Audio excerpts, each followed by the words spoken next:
guys, we're back with another video. Again, like I said in the title right there, this is one of the tools that I'm using to increase my vertical jump, and that everybody should use to increase their vertical jump with different variations. Of course, you can't be doing the same thing over and over again, or else variety is not going to be used in your training, and your body is not going to be reacting to a new stimulus, and it will not be reacting to that new stimulus. I kind of messed up my rep there, but it will not be reacting to any new stimulus, so then your body will not adapt as well, unless like if you're following other training laws. But even then, if you follow variety, you will get a lot of gains. But with that being said, in this workout, you're gonna see me go for a PR. You're gonna see me doing sets of 1, building up by like whatever just feels good. I'm building up to a certain weight. This day I built up to 220 because 220 is my all-time PR, but you're going to see something that wasn't so smart of me, and a mistake that I've made before, and it's a mistake that I've forgot about that I've actually made before, and that is not, once I get towards my top sets, I didn't build up very incrementally. I kind of made a big jump. These jumps are whatever because these are weights that I can handle and that I'm pretty comfortable with. So 185 used to be my all-time PR. I was able to actually do it for 2 when I first started power cleaning on THP, which is actually very surprising for me. That was when I first started power cleaning because I did clean pulls and hang cleans before I started power cleaning. And so yeah, and then here's 205 for me. 205, again, it's a pretty comfortable weight for me. It's something I've at first was pretty scary, but now it's actually something I can do. But it is in the 200 territory, so once I get into 200 territory, that's how I know shit's getting heavy. But I was able to do that pretty light. And then this is where I made the big mistake. I just went straight to 220. I did not give a shit about 210 or 215. I didn't build up my confidence, which is I think was the biggest reason I didn't hit this, because as you can see, I bring it up pretty high here and I just didn't catch it. I felt like I didn't get low enough on that one, so I cued here on this next one to get the knees up, to bring the knees up, because when I bring the knees up, I get lower and then I get in a deeper position. But the reason I didn't catch this looks like because my elbows, I just didn't move my elbows fast enough to get a proper catch. So it looks like the catch was the biggest problem here. Everything else looked pretty good. Honestly, this is the best.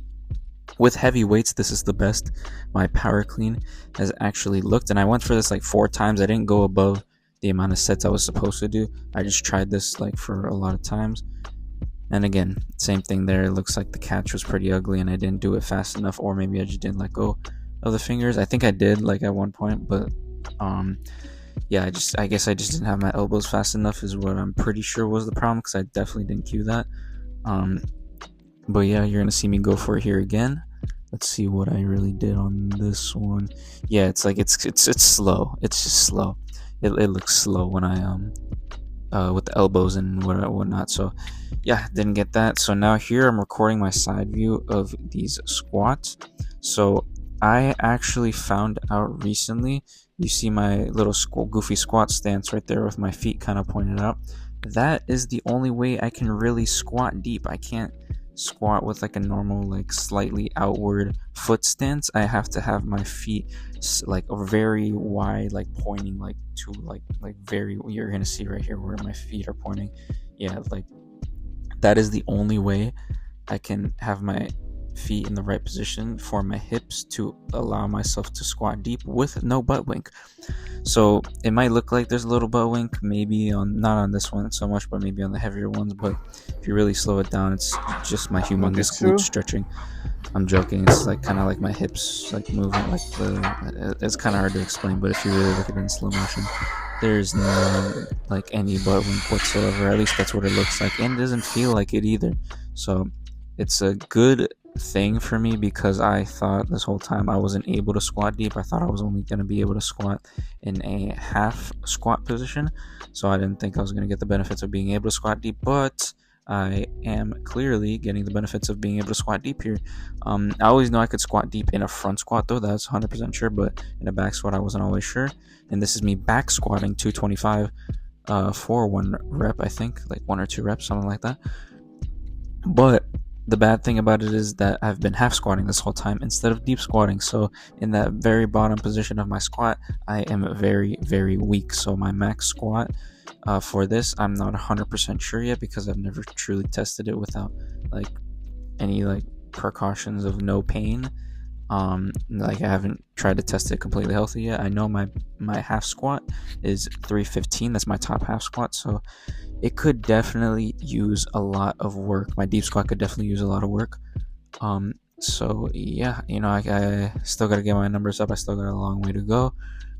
Which is probably the long way to go is just like a real long way to go. I'm only 19, and athletes don't start deteriorating until around their 30s. So I still got a decade plus to train to get my peak athleticism and become a professional at the sport of dunking, which is going to be very difficult for someone like me to do, who didn't grow up playing sports at 5'7". But I always knew I was a genetically gifted kid. I just never played sports. But that's my biggest regret for sure, is not playing any sports growing up, because if I played sports growing up, I would have had that good base and that good long-term athletic development to be able to become a freak athlete.